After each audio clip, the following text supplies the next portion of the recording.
What if I told you the MetaQuest 3S is one of the best sim racing upgrades you can make on a budget, and it'll transform your sim racing into a full-blown cockpit experience? Let's dive in. Now this is quite an exciting VR headset for me. I did buy the 3 with my own money, and when the 3S came out I probably wouldn't have bought it. Luckily Meta have sent this to me because I probably wouldn't have got to try it otherwise. And what I've found with it is actually not what I expected, because I know that the Quest 2 is very similar to the 3S in a few ways, using the same Fresnel lenses and displays, and as I said, I wasn't happy with the 2, and so I probably wouldn't have ever tried this. But luckily I have it, and luckily I get to tell you what I think of it. But first, let's have a quick look over the headset. The Quest 3S has a resolution of 1832 by 1920 per eye, which is less than the Quest 3, but still higher than most headsets out there. And to see its LCD display that has 20 pixels per density, you look through Fresnel lenses, which are not the best lenses out there, but in terms of Fresnel lenses, they are one of the better ones out there. And these Fresnel lenses can be adjusted in 3 fixed settings of IPD that should cater for anyone from around 58 to 68 millimeters IPD. Elsewhere on the headset, we have 4 cameras, and 2 of them being color pass-through cameras, and other sensors on the front of the headset like infrared that help track the headset. This headset also comes with built-in audio. In this video I am going to go through a few different sim racing titles, and I'm going to use the link cable plugged physically into the headset, and I'm going to use virtual desktop. There is also AirLink, Meta's version, as well as Steam Link. I personally prefer virtual desktop, and that's what I'm going to use in this video. Now before I get into some of the testing, I will be using my custom built PC with an AMD Ryzen 9 5900X CPU, 32 gigs of DDR4 RAM, and an AMD 6900 XT graphics card with 16 gigs of VRAM, all custom built by myself.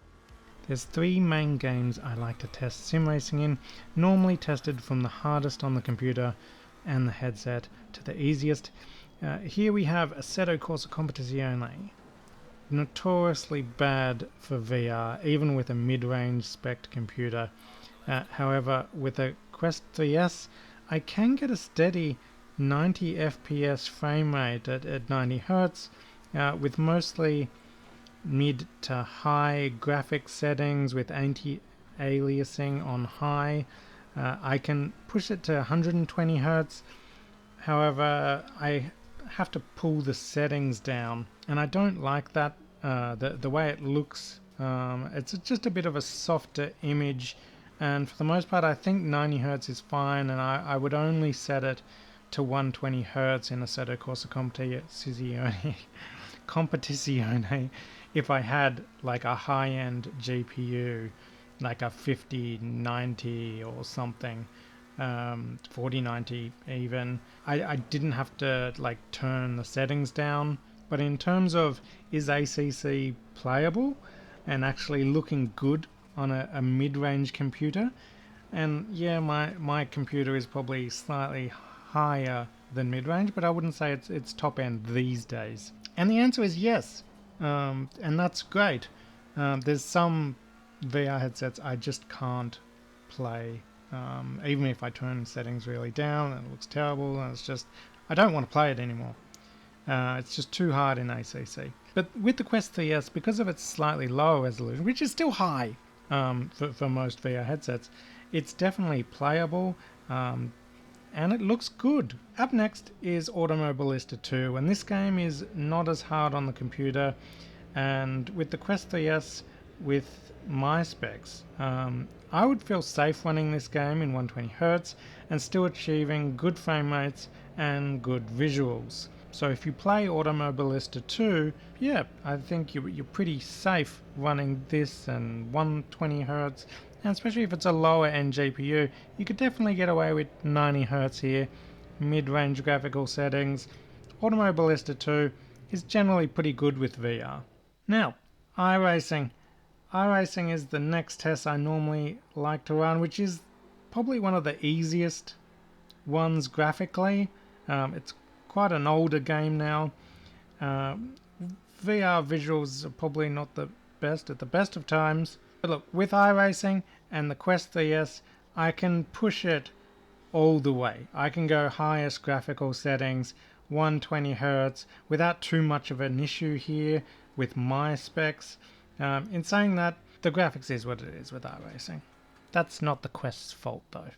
Now look, most of the time when I'm testing the Quest, I am testing it with the official Oculus Link cable plugged in to the PC, which I find is the most reliable way to use the Quest for sim racing. There are other ways, like wirelessly, running through virtual desktop, which can be okay in my experience in normal VR games. But for me, and I'm just saying for me, for sim racing, I find the extra input lag, it puts me off a little bit, and if there's a small bit of lag in your network, and for a split second, which I do find happens, chances are it's going to be in mid-corner or like in a braking zone, and you're going to be off the track. It's really annoying. So I'm not a big fan of wireless VR. For me, I'm using a 6900 XT graphics card. Unfortunately, that's a bit of an older generation now, and it doesn't encode AV1 naturally. So you need a 7000 series card or greater in AMD, or like a 440 series in NVIDIA or greater to be able to encode in AV1. And the AV1 encoding for wireless through virtual desktop is a much better frame rate to try and use wireless desktop. It's smaller file size, but it still gives you really good visuals, actually better than H.264. Unfortunately, I can't test that.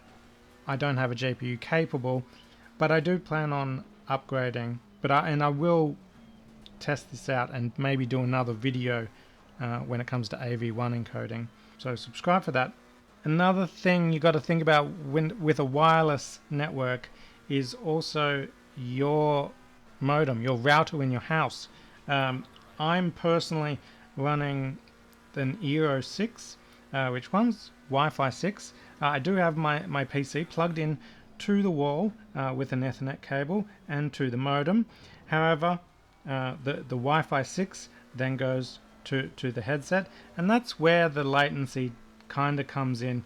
I'm finding it's about a 15 millisecond latency, but it can increase to about 30 or even like 40 for split seconds here and there randomly, which is the big problem for me and why I don't use wireless. If you're using like an Eero 6E or even Wi-Fi 7 these days, Wi-Fi 6E is better. Wi-Fi 7 is better. So especially if you've got a later graphics card, better network than I do, maybe wireless is actually something that is worth looking into for you, because you actually will get better visuals if you have both of those things. Next thing I want to talk about is battery life. I can't give you a definite how long will it last on its battery. There's so many different variables here, like are you linked, are you wireless, which link cable are you using, what computer are you running, and how much power can it give and put out through its USB slot. I can only tell you what my experience is, and I'm just trying to tell you, for your instance, it may vary compared to what I'm about to say here. And if you're watching this, you have one, write down in the comments below what your battery life is, just to see if we can get a bit of an average going. Might help some people out. For me, running a link cable and the Quest 3S in 90 Hz, 4 hours is very achievable here. And wirelessly, probably 2 hours without any battery pack plugged in, roundabout. If you run 120 Hz, obviously that will be less. Every game you're running is going to be a little bit different. Is your battery at full capacity and all that? But for the most part, battery life on the Quest 3S is good, and especially wired and with the official link cable or a cable that splits off and you can plug into an additional power source, which I do have one of those as well. I might leave some links in the description. And if you're going the wireless route, plug a fast PD rated like battery pack into it. That'll help your battery life considerably on top of the 2 hours, hopefully. These two methods of running like a good link cable or one that splits off and like a wireless battery pack that's good PD battery pack, these methods should give most sim racers the amount of time they require in sim racing. Obviously, if you plan on doing a whole day sesh on iRacing or something, you know, it's going to be difficult. Maybe looking at a more proper PC VR setup is more for you. But I think for the most part, the MetaQuest 3S is really good here. It performs pretty well through all the games, has pretty good battery life for most sim racers, and yeah, let's move on. Because this is a sim racing video, I'm not really going to go over the controllers too much, but these controllers are good. One of the best controllers I've used in a VR headset. Need I say more? It's sim racing, you're barely going to use them anyway. Now, one of the most important things in a VR headset, especially for sim racing, is the tracking, especially with VR headsets that have inside-out tracking.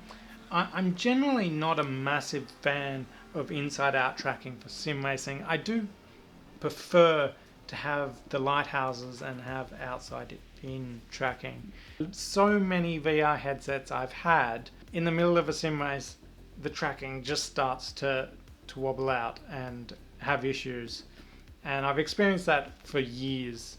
However, I will say the Quest 3S is probably the best inside-out tracking VR headset I have ever tested in sim racing. I mean, I could practically be in a near pitch black room, and guess what? The Quest 3S is still not going to lose tracking. It's good. It's got little infrared sensors and all that. You know how many times this has lost tracking on me in a sim race? Never, ever, never. Alright, so now we are using the microphone, and this is what your teammates and everything are going to hear during a game if you're talking to them, or like if you're streaming or something and you want to use this microphone. This is what it'll sound like. While you listen to how the audio sounds like out of the microphone, I'll talk to you about the audio out of these headphones. And the headphones are pretty good. Yes, there are better out there. Yes, I do have my over-the-ear headphones here that I can actually put on here. And I do use that on occasion, especially if I want a bit more of an isolated experience. But the good thing about the Quest 3S speakers is because they're not covering you or anything like that, and they're projecting some of the audio down, you can hear what else is going around if you actually want to hear that. Which sometimes I do. I have a baby and everything. But yeah, for the most part, I don't actually put my headphones on. I just use the Quest 3S audio and the speakers. I don't really have any complaints in that department. They're pretty much what you would expect from some built-in speakers on a headset like this. In conclusion of the MetaQuest 3S, it's pretty amazing. This is one of the cheapest VR headsets out there. The widely available Quest 3S for as little, I think it's about 300 USD, is by far the best value for money VR headset out there, especially for sim racing. Does it have the visual quality of the 3? No. You'll spend a bit more for this though. And maybe I'll do a comparison video in the near future. Subscribe for that. But back onto the 3S, this has some of the best headset tracking I've ever used. And that's important in sim racing. This has really good battery life. In terms of like a standalone headset that actually has a battery, This is one of the best I've used. Sure, for sim racing, there are headsets that don't need a battery, and the DisplayPort and the USB, and they plug into the power, so you don't need to worry about a battery. That is better. There's no compression, but on the 3S with the XR2 Gen 2 chip, it's actually very good with the compression. You're probably increasing about 10 milliseconds or so with the compression, depending on visual settings. When I've got it on virtual desktop, I see the compression and decompression is generally 5 to 7 milliseconds for both ends. But it's not particularly noticeable on a XR2 Gen 2 chip, where it was very noticeable back in Quest 2 days. Visual quality is quite good. Like, it's not amazing, but it's in the mid pack. But the other stuff about this and the price you pay for it is just out of the world. If I was on a little bit of a budget, I wanted to put VR as well as my triple screens or something, this is a great addition. And even if like you wanted to build a cockpit and then not spend $1,000 in monitors, just buy this. You'll get a very immersive experience like no other. Obviously, buy a few upgrades for it, which I'll leave in the links down in the description, and you'll be set for a really immersive VR experience, and it'll just make your sim racing come to life. It just performs well in like pretty much all games, even ACC, Assetto Corsa Competizione, which is a hard game. Because the resolution is a little bit less, it's easier to play it on this with a lower end graphics card. So all round good wins here for the MetaQuest 3S, and bona fide best value for money VR headset for sim racing. It's just, I don't see anything that compete with it at this kind of price. It's very good. 2 thumbs up. Thanks for watching this video, everybody. Hit that like button if you liked, subscribe for more videos, and I'll see you in the next video. Whee! Oh, you're still here.